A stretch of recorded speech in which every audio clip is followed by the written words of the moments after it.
Hoje estamos aqui no PGP, no episódio número 3, com um entrevistado ilustre, uma pessoa que, no meio social de Santo Antônio de Jesus, eu creio que é a pessoa mais bem falada no mundo da rádio e da telecomunicação. E hoje eu quero apresentar a vocês Tino Alves. Salve, salve, Alan, salve, salve todos os seguidores aqui do podcast. Muito obrigado pelo convite. E a gente consegue ter um vínculo bom, né, em todos os meios aqui em Santo Antônio e na região. Quando a gente planta o bem, a gente colhe o bem, né? Muito obrigado aí a todos. Com certeza. E Tino, aproveitando que temos esse tempinho seu aqui, eu quero saber quem é Tino. Conte um pouco de Tino pra gente, um pouquinho da história de Tino aí na rádio. Tino é de Santo Antônio de Jesus mesmo. Como é Tino? Conte aí. Vamos lá então, Alan. Tino de registro é Justino Alves de Brito Fernandes Neto. Eu sou natural da cidade de Cruz das Almas, trabalho em rádio há 30 anos e moro em Santo Antônio de Jesus há 22 anos. Trabalhei 2 anos na Rádio Recôncavo e tenho 20 anos na Andaiá. Fui descoberto por acaso, 2 amigas de locais diferentes de Cruz. Praticamente naquele mesmo dia ou no mesmo mês, elas me falaram assim: você tem voz de locutor. Eu disse: voz de locutor? Esqueça isso. Foram plantando, e aí a gente... No basquete, que eu jogo basquete há 30 anos, né? O basquete se mistura com a vida do rádio, com minha vida pessoal, com minha filha, com minha esposa. E no basquete, eu tenho um colega que é dono de estúdio, é cantor, a família tem muitos comunicadores. E eu falei com ele, do nada, a gente jogando basquete: ô velho, falaram que eu tenho um timbre para radialista. Ele disse: passe lá em casa para fazer um teste, que eu tenho um estúdio. Certo. Isso levou meses e meses, era no período junino, quando eu fui passar a chuva na varanda da casa dele, e ele me viu e disse: entra aqui que a gente vai fazer o teste agora. Do nada. Do nada. Do nada não, né? A chuva. Estava chovendo, eu fui passar tudo a chuva. conspira a favor daqueles que plantam bem, né? E tudo acontece no momento de Deus, né? Correto. E aí ele colocou um headphone e me deu uma revista para eu ler. Li essa revista, mas eu li muito mal. Muito mal mesmo. Mas mesmo assim, ele disse: para a semana, vá visitar a Rede Lida, que é um serviço de alto-falantes. Sim. Que tem nos postos, né? Sim. Que Silvestre, que é meu sogro, que Deus o põe em um bom lugar, pai dos comunicadores em Cruz das Almas, ele vai ver se consegue uma vaga lá para você. E aí até conseguiu. E a gente começou a nossa vida na comunicação a partir dali, e aí já são 30 anos. Pronto, 30 anos na mesma profissão e só melhorando. Não é à toa que você hoje é uma referência, né, na rádio, na comunicação como um todo. E Tino, me diga uma coisa: qual a maior dificuldade hoje que você vê de um radialista, da rádio em si, no mundo atual? Qual a dificuldade que você vê no mundo atual para esse segmento? Alan, eu acho que não tem dificuldade mais não.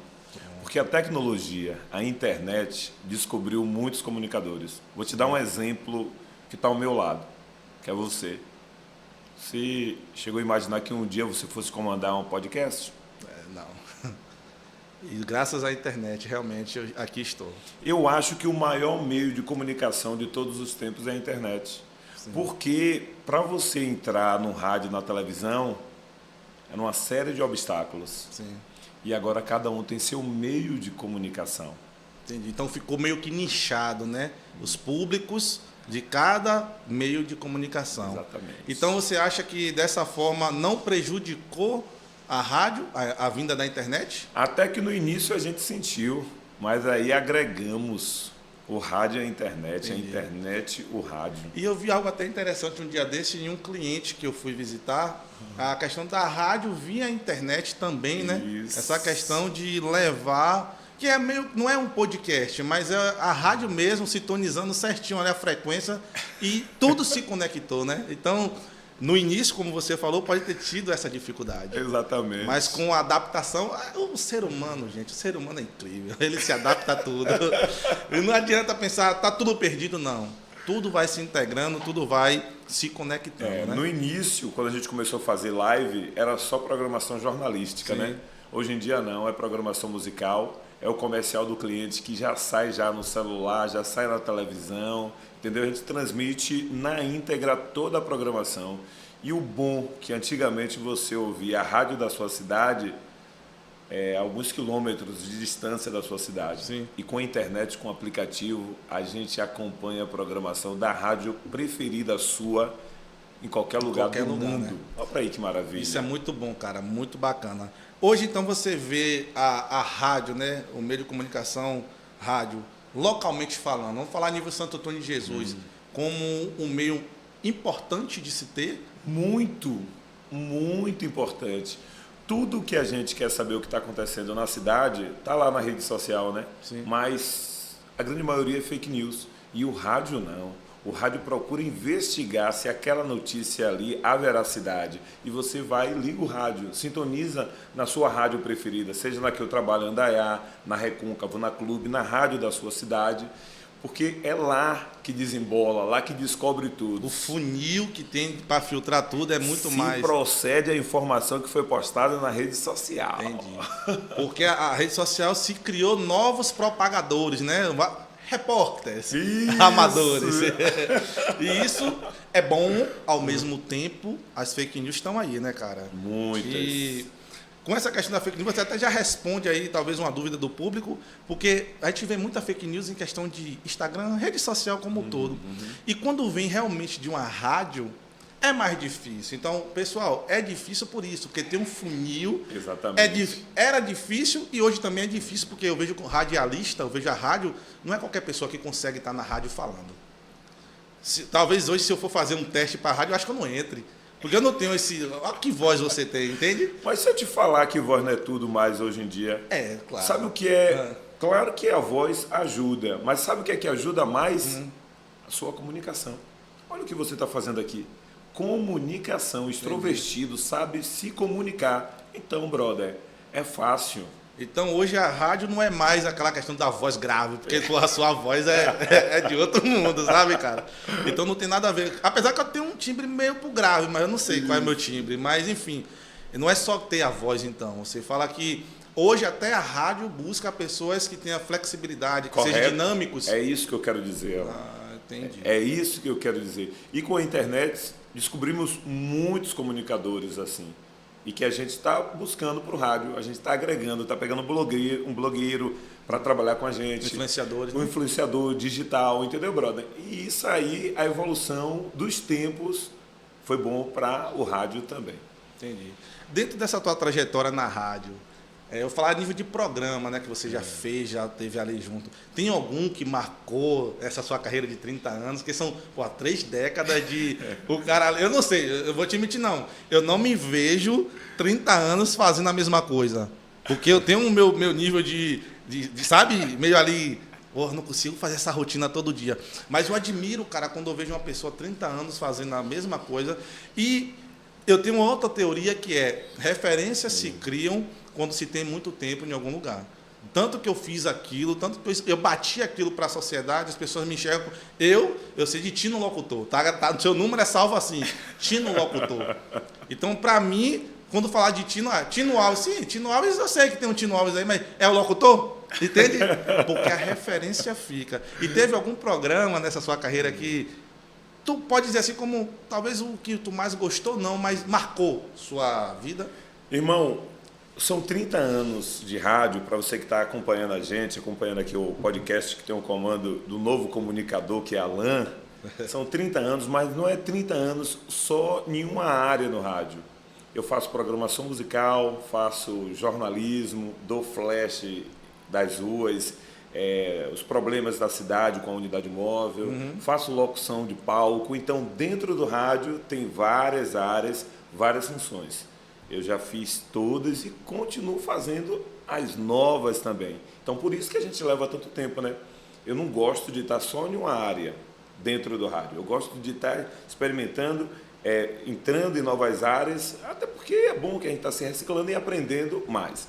Mas, claro, é evidente que eu já tive muitas dificuldades.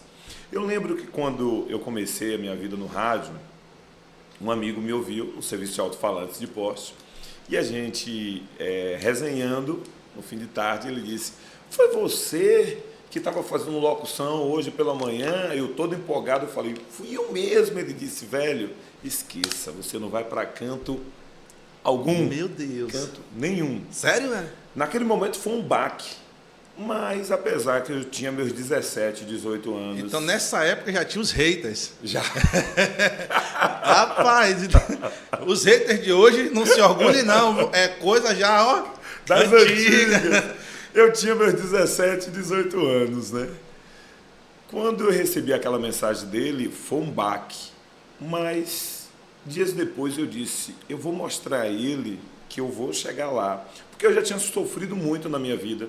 Porque eu comecei a trabalhar com meus 11, 12 anos. Eu já fui ajudante de pedreiro, vendedor de tomate, já fui lavrador, o que você imaginar. Já trabalhei muito nessa vida.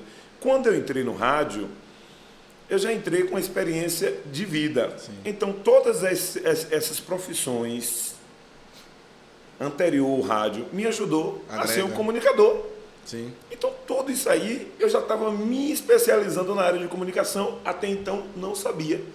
E com essas profissões antes do rádio, eu já ouvia rádio com meus avós e meus pais. E eu ficava assimilando o que os locutores falavam, mas eu nem passava pela minha cabeça que eu poderia ser um comunicador no futuro. Isso tudo juntou. Aí eu disse assim: não, eu vou mostrar a esse colega que eu posso chegar lá. Pronto. Deus me deu força, inteligência, coragem e montei estratégia. Que a vida é feita de estratégias. Sua vida não é assim, Alan? Com certeza. É feita de estratégias em tudo, profissional, tem que pessoal. Ter o planejamento e montar estratégia. Em tudo, então. Eu também sou assim. Não sou como você, não tenho a inteligência que você tem. Mas eu monto as minhas estratégias. Certo. Eu acordo 4h50 da manhã todos os dias e vou dormir quase 11 horas da noite. Durante todo o dia eu estou montando as minhas estratégias. E com isso eu fui tendo muitas dificuldades, muitos erros de português na minha locução, gaguejando muito, tentando imitar outros locutores. Sim. Que a gente gosta de copiar os melhores, né? Se espelhar, aliás, nos melhores. Eu queria copiar isso. E aí eu precisava ter o meu estilo, o meu padrão. Mas com a prática que você descobre que você consegue ter... É a questão do erro e acerto, né? Exatamente. Aí eu fui bastante perseguido, humilhado, mas era só um momento. Eu sempre acreditei que eu tinha condições de me superar e de chegar, de ter meu lugar ao sol.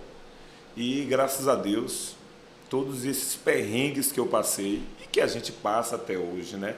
A gente consegue superar as dificuldades da vida, dificuldades profissionais, e a gente consegue superar e ter o lugar ao sol.